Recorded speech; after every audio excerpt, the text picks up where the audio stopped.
शुरू करें। आज मैं अपने सभी पत्रकार साथियों का इस महत्वपूर्ण प्रेस वार्ता में स्वागत करता हूं।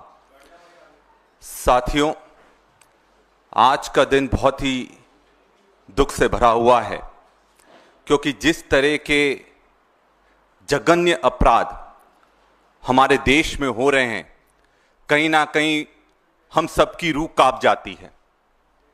और ये अपराध रुक नहीं रहे, ये अपराध लगातार बढ़ते चले जा रहे हैं और बद से बदतर होते चले जा रहे हैं, क्योंकि कहीं ना कहीं ये सरकार सो रही है, ये प्रशासन सो रहा है। जब भी दिल्ली में कोई बड़ा कांड होता है तो मेन स्ट्रीम मीडिया में वो पूरी ताकत से चलता है, पर इस देश की आत्मा ग्रामीण क्षेत्रों में बसती है, गांव में बसती है। और आज गांव में बहुत सारे ऐसे अपराध हैं जो मेन स्ट्रीम मीडिया में नहीं आ पाते हैं।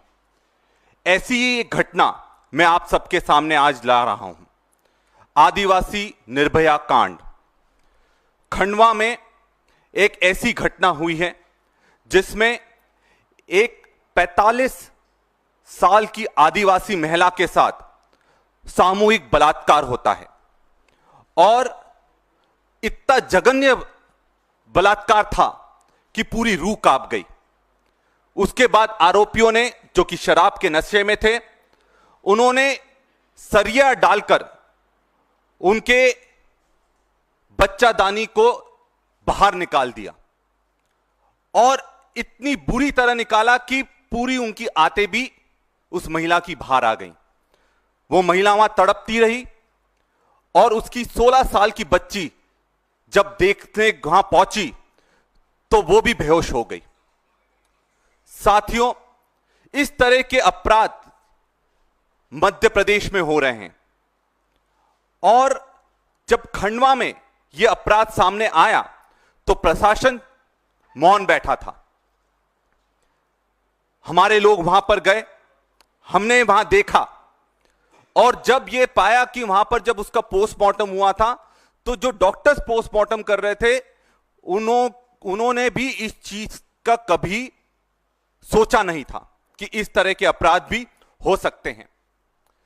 मैं खुद एक डॉक्टर हूं तो मैं समझ सकता हूं कि जब इस तरह का जघन्य अपराध हुआ होगा, जब वो जिंदा होगी तब किस पीड़ा में वो होगी, क्या यातनाएं उसने झेली होगी और किस तरह से जो आरोपी है, क्या उनका मन एक बार भी पसीजा नहीं होगा और उस 16 साल की बच्ची पर क्या बीती होगी, यह हम सोच भी नहीं सकते हैं।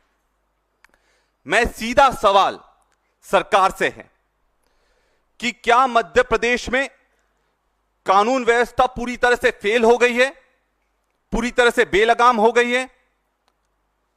और क्या जब मुख्यमंत्री ही गृह मंत्री है मध्य प्रदेश में, इस तरह की घटनाएं होना चाहिए? और जब से मुख्यमंत्री जी गृह मंत्री का पद भी संभाले हुए हैं, मध्य प्रदेश में 18% बलात्कार बढ़ गए हैं।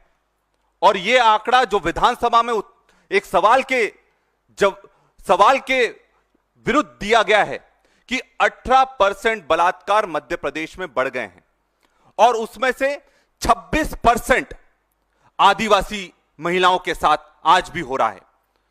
और कुछ ही दिन पहले जब मैंने प्रेस कॉन्फ्रेंस ली थी, उसमें आपको बताया था कि मध्य प्रदेश की राजधानी में एक नाबालिग बच्ची के साथ बलात्कार होता है और एक शासकीय रंगारंग कार्यक्रम में होता है और उसको वहां राजधानी में न्याय नहीं मिलता। उसको बोला जाता है आप 600 किलोमीटर दूर जाओ, वहां पर महूगंज है, आप वहां के हो, वहां पर आप रिपोर्ट दर्ज करवाओ।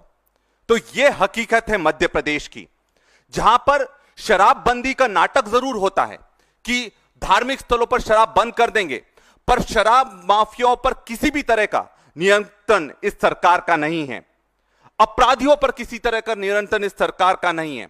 और कहीं ना कहीं मध्य प्रदेश रेप कैपिटल और शराब की कैपिटल बनती जा रही है।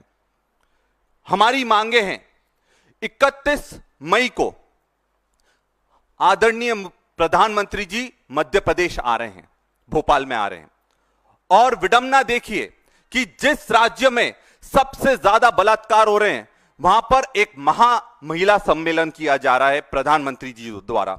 मैं प्रधानमंत्री जी से यह पूछना चाहूंगा और उनसे यह निवेदन करूंगा कि आपके आने से पहले कम से कम वहां पहुंचने से पहले यह सुनिश्चित करें कि आप अपनी बहनों को सुरक्षित मध्य प्रदेश में कैसे रखेंगे।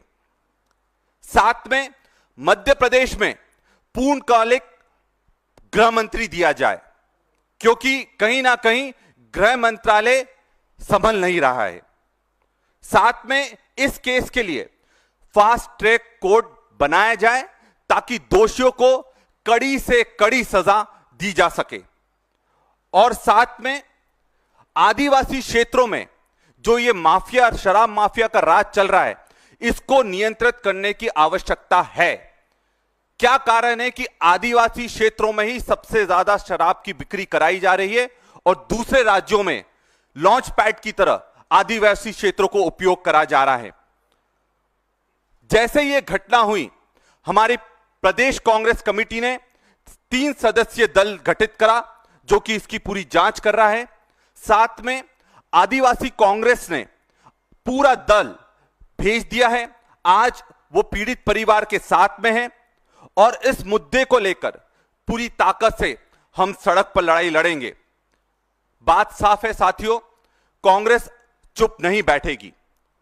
सरकार का जो महिला विरोधी नीतियां चल रही हैं उसके खिलाफ अब हमें सरकार पर भरोसा नहीं है, इसलिए हम जनता की दरबार में जाएंगे और सड़कों पर इस आंदोलन को लड़ेंगे ताकि हमारी बहनों को हम सुरक्षित कर सकें, गरीब दबे कुचले वर्गों को हम सुरक्षित कर सकें। मैं अब चाहूंगा कि हमारे पत्रकार के अगर कोई साथी हैं, कुछ सवाल करना चाहते हैं तो कर सकते हैं।